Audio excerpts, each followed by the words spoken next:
여러분 안녕하세요. 강남 프로차이나 중국어 학원 대표 강사 최은정입니다.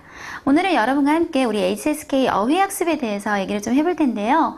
많은 학생들이 저에게 가장 많이 하는 고민 상담 중에 하나가 선생님 제가 어휘가 부족해서 듣기가 좀 잘 안 들리는 것 같아요. 내지는 어휘가 부족하다 보니 독해가 잘 안 되는 것 같아요. 라는 말을 가장 많이 듣는 것 같아요.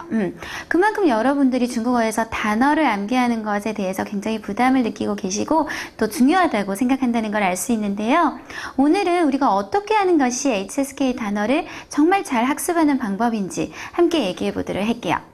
먼저 제가 한 가지 얘기를 할 텐데요. 여러분도 아마 어떤 외국어 배우시다 보면 내가 좀 마음에 드는 그런 단어 있으실 거예요. 저 같은 경우는 영어를 제가 뭐 발음이 썩 좋지는 않지만 가장 좋아하는 단어가 병원이라는 단어 있죠. hospital.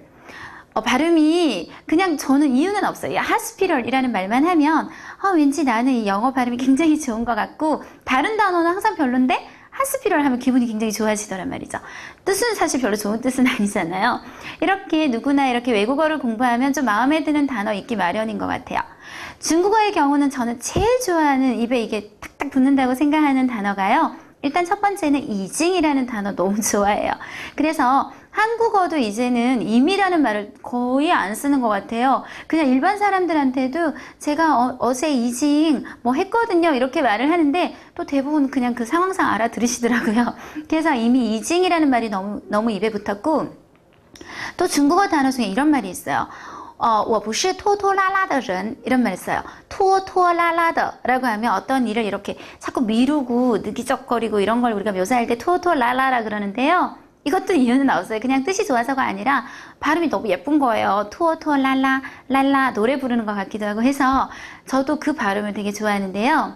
이런 식으로 제 중국 친구가 최근에 한국어를 배우기 시작했는데 걔가 너무 좋아하는 발음의 한국어 단어가 생겼대요. 뭐가 생겼냐 그랬더니 자기는 동그라미라는 발음이 너무 마음에 든다는 거예요. 그래서 왜? 그랬더니 이유는 또 없어. 걔도 그냥 동그라미라는 이 발음 너무 예쁜 것 같아. 그렇게 얘기하더라고요. 근데 제가 어떤 생각이 들었냐면 이 내 친구가 동그라미를 갖고 뭘 할 수 있을까? 그렇죠. 한국 사람한테 가서 그냥 안녕하세요 동그라미 이렇게 말할 수는 없는 거잖아요. 그래서 제가 뭐라 그랬냐면 그러면 이렇게 하자. 동그라미가 너무 마음에 들면 동그라미를 그리다도 같이 외워라. 그래야 동그라미를 그리다 동작까지 세트가 되잖아요. 아니면 저는 동그라미라는 발음이 마음에 들어요. 이런 한 문장을 외우는 건 어떠냐 이렇게 말했더니 좋다고 그러더라고요. 여러분 제가 무슨 얘기를 하고 있냐면요. 우리가 어떤 단어를 외울 때 그 단어만 외우는 거는 사실상 큰 의미가 없다고 저는 보통 얘기해요. 좀 극단적인 얘기긴 한데요. 흔히 우리가 어휘집이라고 그러죠. 모든 뭐 영어라든지 중국어, 일본어를 배우면 어휘집이라고 해서요. A에서 저기 Z, G까지 이렇게 쫙 어휘가 왜 나열되어 있잖아요. 5급 어휘집에서 2,500개. 6급은 물론 5,000개이지만 그중에 5급 2,500개를 빼면 결과적으로 또 2,500개 해서 요즘 어휘집이 많이 나오는데요. 저도 중문과 다닐 때 다 해봤어요. 그 A부터 이렇게 쫙 외우는 거 있잖아요. 그래, 나는 오늘부터 하루에 10개 아니면 20개 외울 거야. 이렇게 결심을 해요. C를 넘겨본 적이 있나 싶네요, 여러분.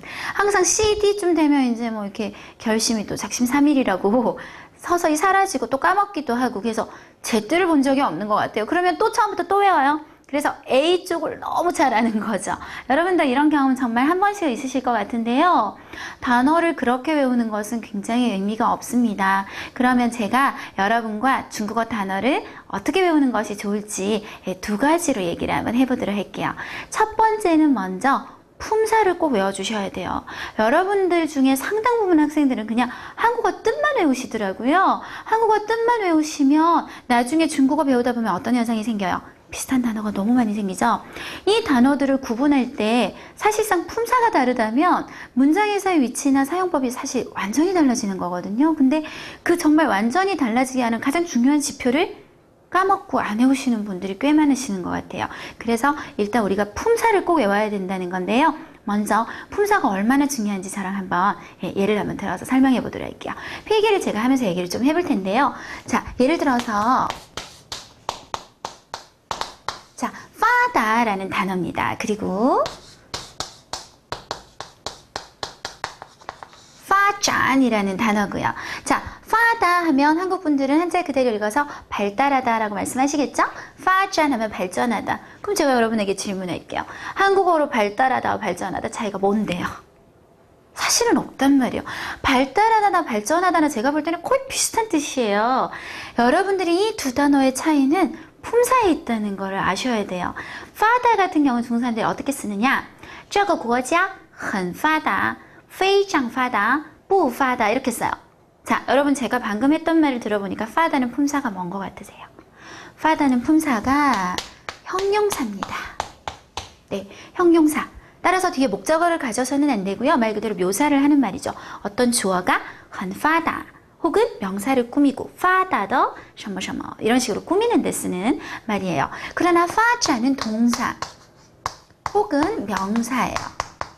즉 뭔가를 발전시키다 라는 동작이 될 수 있고 아니면 명사로 발전 이런 표현이 가능하다는 거죠.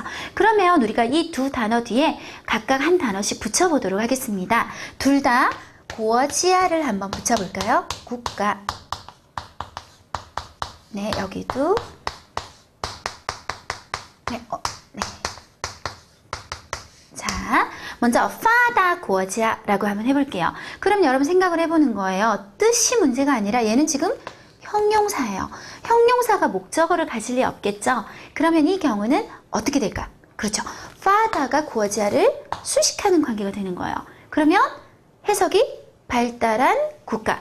발달한 국가라는 말은 우리 흔히 말하는 선진국을 말합니다. 선진국이라는 명칭 하나 외워두는 것도 참 좋아요. 파다 고어지아 이렇게 되겠죠? 파잔 뒤에 고어지아를 붙였어요. 파잔은 동사가 가능했단 말이에요. 그럼 얘가 목적어가 될 수 있겠죠. 그러면 어떻게 될까요? 국가를 발전시키다. 얘는 선진국, 얘는 국가를 발전시키다. 이 두 개의 차이는 뜻의 차이가 아니라 결과적으로 뭐의 차이였다? 품사의 차이였다. 그래서 저의 첫 번째 얘기, 중국어 단어를 외울 때 정말 중요한 것은 뭐다? 품사를 꼭 암기하는 것이다. 이게 첫 번째 얘기입니다. 그 다음 두 번째 얘기는 아까 제가 우리 중국 친구한테도 얘기했다시피 동그라미 하나 갖고는 쓸 수가 없어요. 자, 여러분 오늘 우리 중국 친구가 굉장히 풀이 죽어 있네요. 가서 용기네 라고 말하고 싶었어요. 용기라는 단어는 보통 학생들이 아시는 것 같아요. 뭐라고 하죠? 삼성사성, 용치라고 보통 얘기를 합니다. 그렇죠? 그런데 친구한테 가서 용기 이렇게 말할 수 없단 말이에요. 용기 이거는 어떤 말이 아니죠. 그냥 명사만 툭 던진 거죠. 용기 내가 필요해요. 그런데 용기 내다를 내가 몰라. 그러면 어떻게 될까? 항상 이런 경우에 이제 자기와 타협을 해요. 내가 아는 표현 중에서 이걸 대체할 수 있는 게 뭐가 있을까? 그러면 어떻게 되냐? 지하요 이렇게 되는 거예요. 지금 우리 뭐 스포츠 하는 거 아니죠, 여러분? 지하요? 글쎄요, 내가 쓰고 싶던 표현하고 너무 많이 멀어져 버린 것 같아요. 그래서 여러분 장문도 제가 보면 그런 느낌이 와요. 이 학생이 원래 이 표현을 쓰려고 하던 게 아니었는데 이게 자기가 이 두 개 표현 중에 한 단어를 모르는 거야. 그래서 양보를 하다 보니 이런 표현이 나왔구나 하는 게 느낌으로 오는 경우가 굉장히 많아요. 그런 문장이 모여서 한 편의 글이 된다. 그러면 글이 좀 이제 처음 생각했던 것보다 좀 유치해진다거나 내가 생각했던 그 글이 아닌 경우가 여러분 많으시잖아요. 그쵸? 그러면 우리 한번 알아볼까요? 용기를 내다 라고 하면 중국말로 네, 구치용치라고 하죠. 구치용치 이런 식으로. 그래서 반드시 짝을 외워야 된다는 얘기가 저의 두 번째 얘기입니다. 단어를 하나 외우는 것 갖고는 전혀 회화나 장문이나 실제 쓰는 것에 도움이 되지 않을 뿐더러 나중에 응용이 전혀 안 된다는 얘기예요. 그렇기 때문에 단어 암기는 제가 아까 근본적으로는 큰 의미가 없다고 얘기한 건 그거예요. 그래서 반드시 여러분이 이 단어와 함께 쓰이는 짝을 꼭 체크해 주셔야 된다는 거. 이걸 우리가 중국어로 따페이라 그러죠.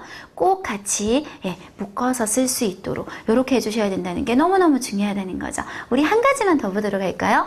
우리 한국말로 자신감을 세우다라고 말을 하기도 하고요. 또 우리 김연아가 올림픽에서 신기록 세웠다, 기록을 세우다라는 말도 써요.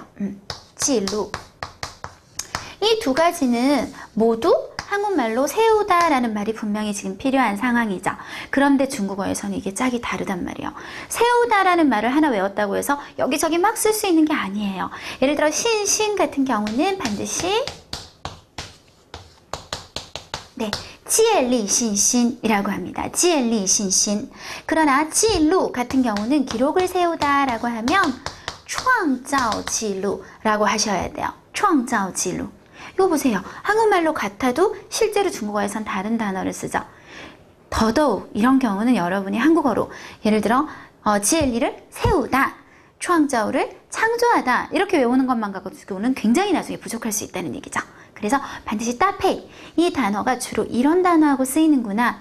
많이 외우지 않아도 좋아요. 여러분들이 한 두세 개 정도의 따페이 정도라도 나라면 어떤 단어를 좀 주변에 많이 쓸까 생각하셔서 꼭 체크를 하시는 게 중요한데요.